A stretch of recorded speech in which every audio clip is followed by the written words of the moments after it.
Oda s'est complètement lâché, les gars. Le chapitre que je vais vous présenter aujourd'hui va être tout simplement un des plus gros bangers de toute l'année. Donc, on va avoir énormément de combats, on va avoir des détails sur les pouvoirs de diverses personnes, comme Im-sama, Loki, mais aussi potentiellement d'autres personnages. Et on va surtout avoir un chapitre axé uniquement sur le combat. Donc, bienvenue à tous. Aujourd'hui, let's go pour les spoils du chapitre 1181. On va tout simplement, comme d'habitude, react, analyser et théoriser là-dessus. Juste avant de commencer, les gars, n'oubliez pas de follow, liker, commenter. N'oubliez pas non plus de rejoindre tous les réseaux. Vous avez le Twitter, le Discord et les souscriptions. Et pour terminer, vous avez 2 chaînes secondaires qui traitent tout simplement pour l'une du gaming et pour l'autre de tout ce qui est opening, que ce soit TCG, One Piece, TCG, Pokémon ou bien d'autres. Un grand merci à tous ceux qui suivent et qui soutiennent. Franchement, vous êtes les GOAT. On est toujours de plus en plus nombreux. Je suis archi content et on va essayer de faire grandir la commune, les gars. Donc let's go pour ces spoils, on y va directement.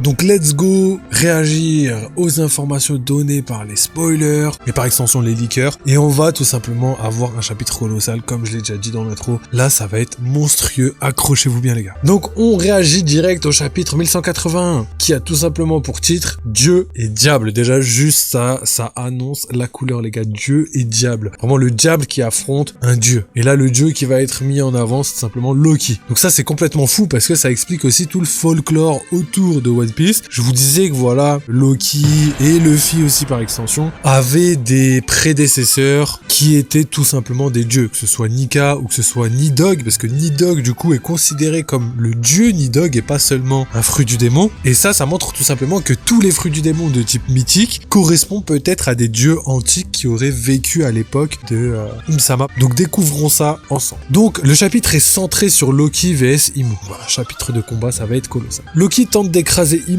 avec Ragnir en forme marteau, mais Imu arrête Ragnir avec une énorme flamme noire. Donc voilà, la mécanique des flammes noires qui continue tout simplement de s'illustrer. Imu augmente ensuite la taille de son corps et est maintenant presque de la même taille que Loki. Imu crée une épée géante nommée Nemesis, et c'est une épée qui est similaire à l'épée de Mihawk et transperce la poitrine de Loki. Et d'ailleurs, Imu utilise la même technique que Mihawk.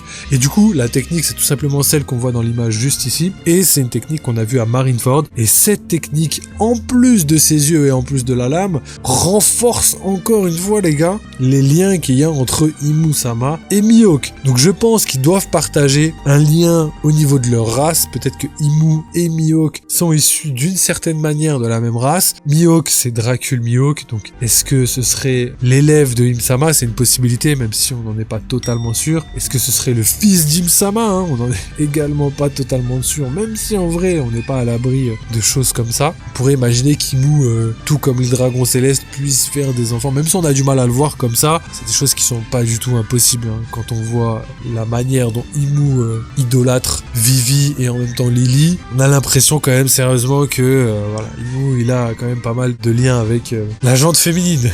Enfin pour expliquer ça de manière légère, on va dire ça comme ça. Ensuite, on a tout simplement Imu qui explique que le désir de puissance de l'humanité mène à la corruption. Et pour obtenir facilement cette puissance, les humains passent des pactes, et quand ces 3 éléments se réunissent, la domination naît. Et en gros, ça pour moi c'est d'une certaine manière une théorie validée par rapport à ce que je vous disais la semaine dernière sur la mécanique autour des fruits du démon, comme quoi voilà, les fruits du démon pourraient être liés d'une certaine manière à Im-sama, parce qu'on voit beaucoup de similarités. On voit aussi le fait que Im-sama a l'air de tirer sa force et aussi son endurance et en même temps aussi sa longévité d'éviter son immortalité, d'un endroit qui semble être potentiellement lié aux fruits du démon. Donc peut-être qu'il y a une espèce d'échange entre les fruits du démon et Im-sama. En plus, on voit que Im-sama, à chaque fois qu'il attaque, il envoie des démons. Donc peut-être que tous les fruits sont nés un petit peu de Im-sama. D'ailleurs, il y a beaucoup de personnes qui disent ouais, mais pourquoi Im-sama créerait des fruits qui sont ennemis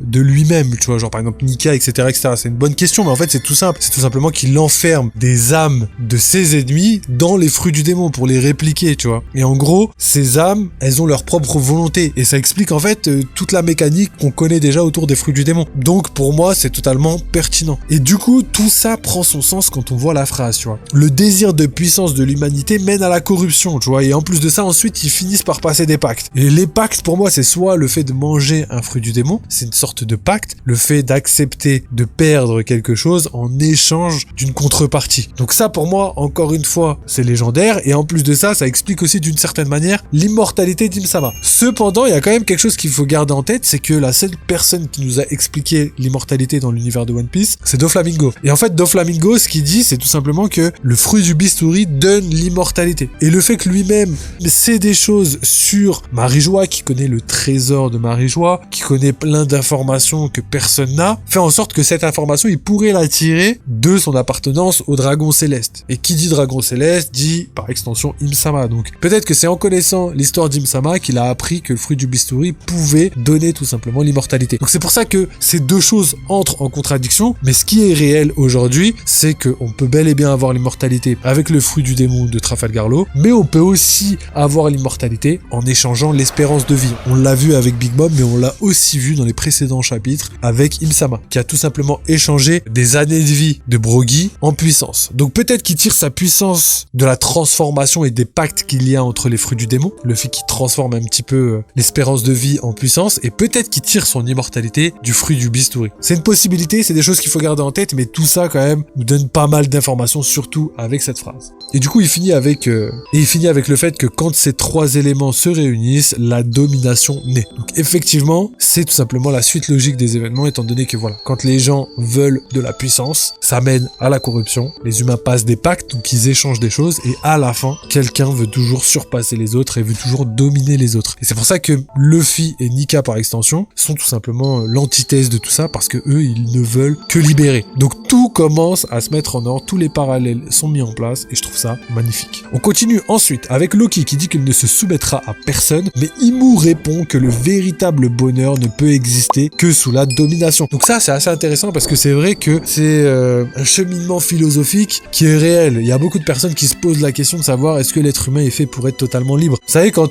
un être humain est totalement libre, eh ben, il se laisse un petit peu aller à ses instincts primaires, tu vois, il est quand même esclave de sa propre chair. Quand on voit par exemple toutes les civilisations qui se sont éteintes dans le passé, comme l'Empire romain, quand on voit l'Empire grec, tu vois, on voit que tout simplement il commençait à toucher le summum de la philosophie de l'époque, hein, et il y a même des concepts qui existent encore aujourd'hui, mais ils se sont quand même éteints parce que je pense, voilà, la liberté quand elle est trop exploitée, on va dire ça comme ça, bah on n'a plus de limite et on fait plus attention au reste, tu vois, et on s'affaiblit d'une certaine manière. Vous savez, il y a une roue, je sais plus comment elle s'appelle, mais qui dit tout simplement que les temps de guerre créent des hommes forts, les hommes forts créent des temps de paix, les temps de paix créent des hommes faibles, et les hommes faibles créent des temps de guerre. Cette roue, elle est assez intéressante parce que elle montre tout simplement qu'il y a un certain cycle autour de l'humanité, et il y a un certain cheminement philosophique, comme je le disais, qui contraste avec tout ça. Et en fait, quand on est sous la domination dans la peur, c'est à ce moment-là que les humains deviennent forts et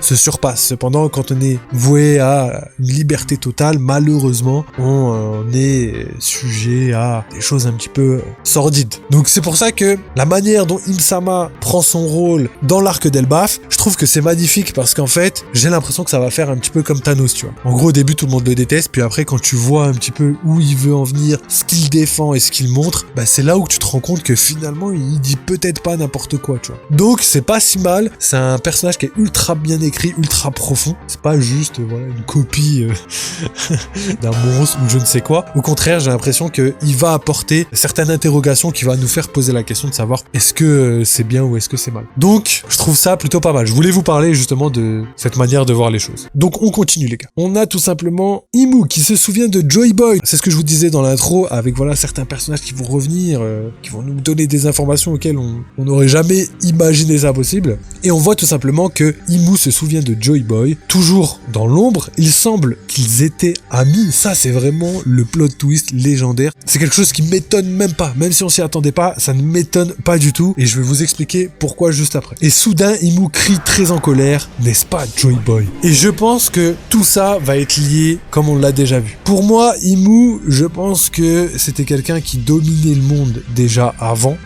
l'époque du siècle oublié. Il dominait le monde, mais pas comme on l'entend aujourd'hui. C'est-à-dire qu'il devait dominer le monde de par sa puissance, de par sa légende, etc., etc. Et ensuite, après la création du gouvernement mondial, à ce moment-là, il a dominé le monde de manière réelle, politique, etc., etc. Et en fait, ce qui est assez intéressant, c'est que je pense que Joy Boy et Imu se sont rencontrés et que Imu-sama s'est reconnu un petit peu dans Joy Boy, dans la manière dont il était légendaire, etc., etc. Ça fait vraiment un parallèle entre Indra Ashura, entre Hashirama et Madara. C'est vraiment quelque chose qui est très ancré. Cette dualité un petit peu entre deux personnages qui sont tout simplement des bonnes personnes à la base, mais qui au vu des choix prennent des chemins complètement inverses, alors qu'à la base c'était comme deux personnes similaires, tu vois. Donc tout ça me semble complètement cohérent. Et surtout que dans la précédente vidéo, j'ai vraiment évoqué cet aspect-là. Imu-sama et Joy Boy avaient un lien depuis très longtemps. Il y avait ce fameux triangle amoureux que j'avais évoqué et qui, voilà, faisait en sorte qu'il y avait une potentielle rivalité entre Joy Boy et Imu à cause de Lily. Et c'est peut-être à cause de ça que tout est parti en cacahuète et que Imu-sama a sombré dans le désespoir. Quand il a vu que Lily voulait rester plus avec Joy Boy qu'avec lui-même. C'est quelque chose qui est réellement possible, les gars. La haine naît d'une certaine manière de l'amour, donc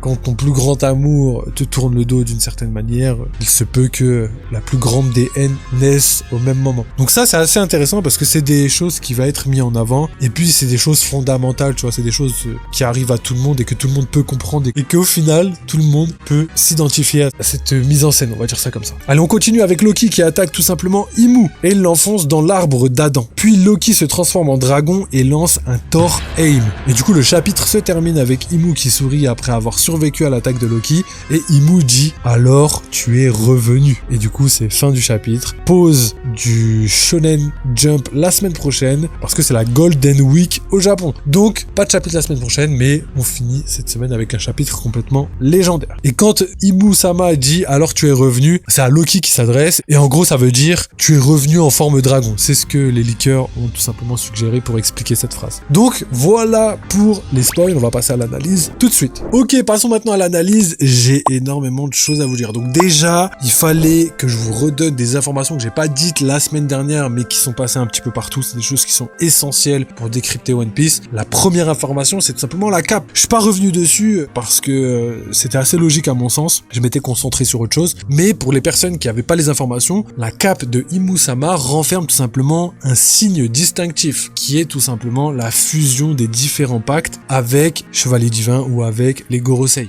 Et en gros, on a, on va dire, la marque finale qui est dessinée sur sa cape. Et sûrement sur les bras des Gorosei et peut-être même d'autres personnes, comme Chevalier Divin, certains Chevaliers Divins, il se pourrait qu'il y ait la même marque. Ça, c'est la première chose qu'il fallait absolument que je vous dise. Et je vous avais déjà mis une théorie par rapport à cette marque. C'est tout simplement que la marque ressemble quand même étroitement à un drapeau pirate. On y voit comme des os et ensuite un rond avec des cornes qui ressemble quand même énormément à ce qu'on a l'habitude de voir sur les drapeaux pirates. On pourrait même faire un parallèle avec le fait que voilà, le drapeau pirate représente la mort avec crâne et de l'autre côté on a un démon qui lui aussi représente quelque chose de monstrueux, tu vois, d'une certaine manière la mort également. Donc pour moi il y a un lien étroit, c'est-à-dire que Im-sama qui a construit le gouvernement mondial à la même époque, et si vous regardez bien le gouvernement mondial, il a le même cheminement dans le sens où on a quand même un signe en croix d'une certaine manière et que tout est lié à cette fameuse croix, que ce soit le X qu'on voit sur les drapeaux pirates, le X qu'on voit sur les membres des Mugiwara quand ils quittent l'île. C'est un parallèle et en même temps un foreshadowing qui relate ce qui s'est passé au siècle oublié. Pourquoi? Parce que Emmet a exactement le même X sur le bras droit, exactement comme les Mugiwara. Donc ça veut dire que Emmet devait dans une certaine mesure faire partie de l'équipage de Joy Boy et que ce X représentait son allégeance. Donc encore une fois, le X est présent depuis le début, il est présent partout. On a, comme je l'ai dit, le X sur la cape de Im-sama et par extension sur le bras des Gorosei, mais aussi des Chevaliers Divins. Pour terminer, on a la fameuse croix sur le drapeau du gouvernement mondial. Donc ça montre qu'en fait, tout le monde qui a été construit aujourd'hui, que ce soit pirate, que ce soit gouvernement mondial, marine, etc.,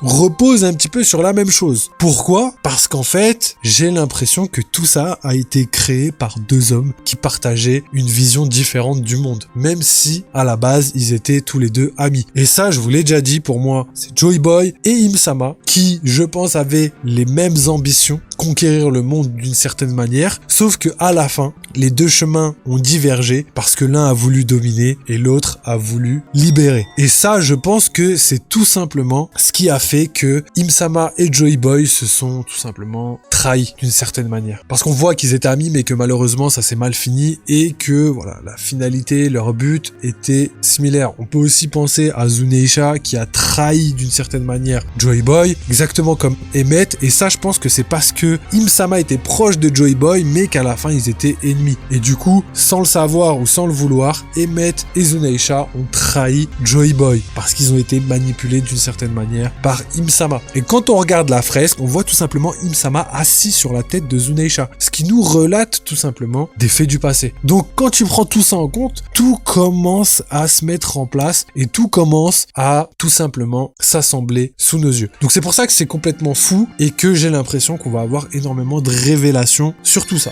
Ensuite, pour terminer avec ce petit côté-là, pour moi, il y a quelque chose qu'il faut garder en tête, c'est tout simplement que Lily doit avoir du sens dans toute cette histoire et peut-être que c'est Lily qui a fait changer de cap notre ami Im-sama. Im-sama aurait pu tout simplement être le héros principal de l'œuvre d'une certaine manière, étant donné qu'il aurait pu être du bon côté de la force. Et là, pour le coup, certains choix, certaines choses ont fait que tout s'est brisé et je pense que Lily n'y est pas pour rien. Donc on verra par la suite comment ça va se dérouler, mais tout ça est ultra important. La deuxième chose qu'il fallait absolument que je vous dise, sans l'oublier, c'est tout simplement le signe de Dieu qui a été mis en place sur Skypiea, sur le bateau d'Ener, et qui tout simplement relate quelque chose d'énorme. Ça, je vous l'ai déjà dit dans une vidéo dédiée à Luffy dans l'espace, hein, c'était une fameuse théorie que je vous avais fait sur la chaîne. Et en gros, sur le bateau, il y avait marqué Dieu.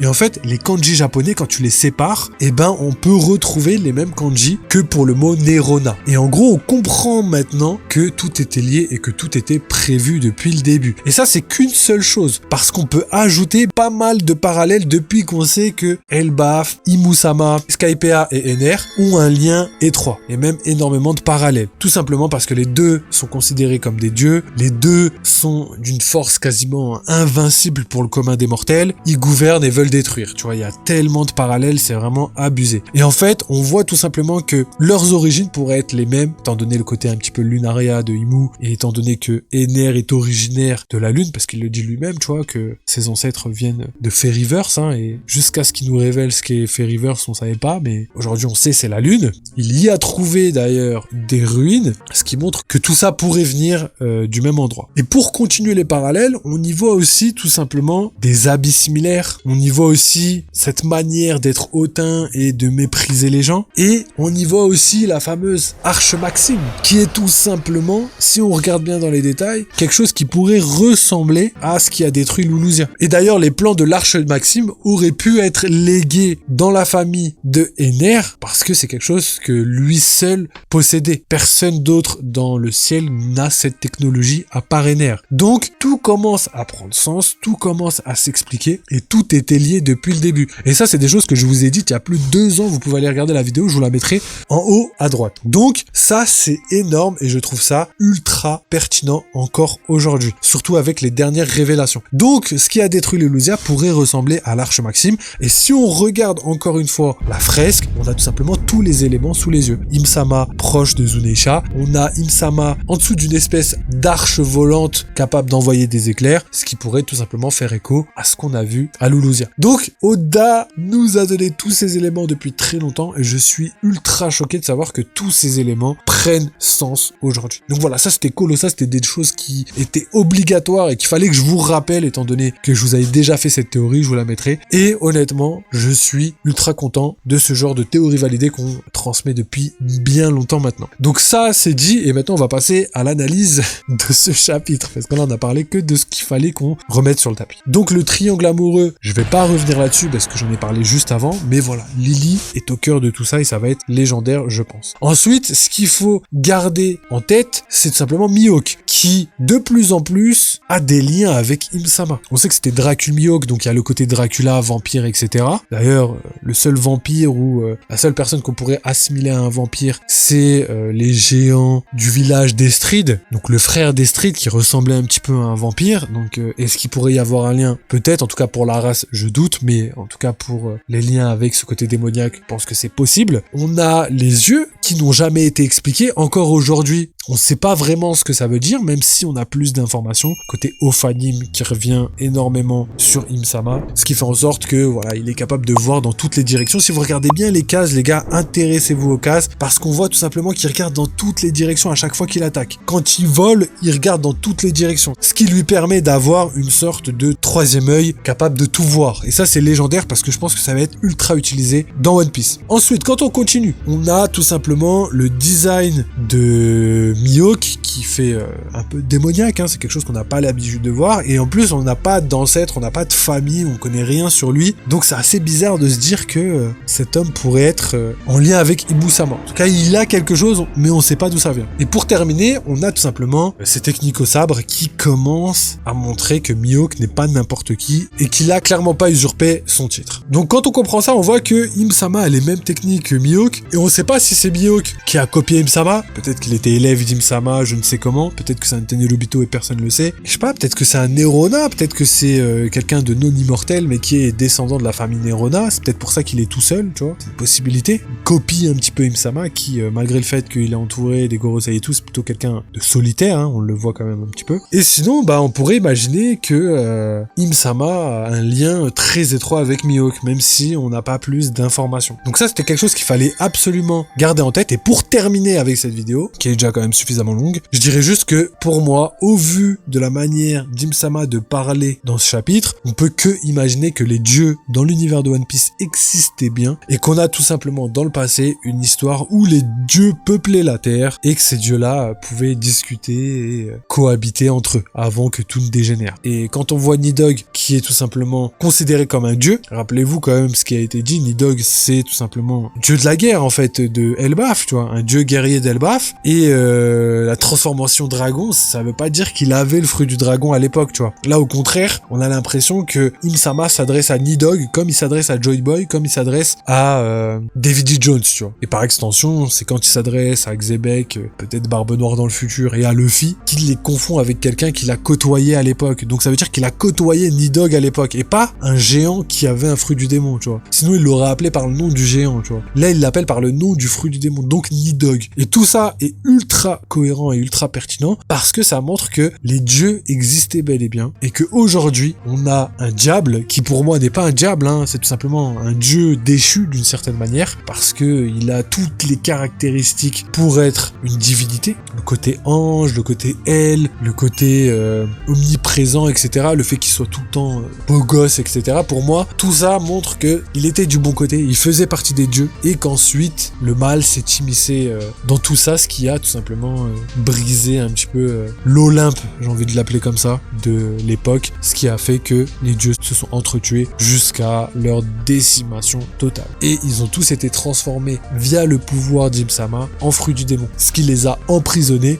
En gros, il voulait d'un côté contrôler ces dieux-là si jamais ils devaient se réincarner, parce que le lien du démon est encore présent. Et d'un autre côté, il voulait faire en sorte de rendre les choses beaucoup plus difficiles pour leur réincarnation, de revenir sur le tapis. C'est comme s'il enfermait un bout de leur âme dans les fruits du démon, ce qui empêchait un petit peu la réincarnation au fil du temps, tu vois. Comme par exemple Roger qui n'a pas mangé le Gomu Gomu, mais qui au final était bel et bien la réincarnation de Luffy, tu vois. Donc ça montre que Imu a bien fait le travail Shanghai pour diviser, et ça explique aussi pourquoi il aurait transformé les dieux en question en fruits du démon. Donc voilà, je pense avoir parlé d'énormément de choses dans cette vidéo. Demain, on reviendra très rapidement sur les spoils complémentaires, mais voilà, je voulais absolument vous donner toutes ces informations qui pour moi sont réellement colossales, les gars. Donc merci à tous de m'avoir suivi. N'oubliez pas, si jamais vous voulez tout simplement soutenir la chaîne, n'hésitez pas à follow, liker, commenter, n'hésitez pas à rejoindre le Twitter, le Discord et les souscriptions. Vous avez également 2 chaînes secondaires, une qui traite gaming et l'autre qui traite du TCG One Piece, mais aussi d'autres TCG. Donc les gars, n'hésitez pas à tabasser les likes, à envoyer vos meilleurs follow. Un grand merci à tous ceux qui les font. Et en plus, honnêtement, il y a énormément de contenu qui est prévu. Donc vous serez pas déçus, les gars, n'hésitez pas, et un grand merci à vous. Donc je vous laisse sur ça, n'oubliez pas, vive les jeux vidéo, vive One Piece. Ciao les mecs.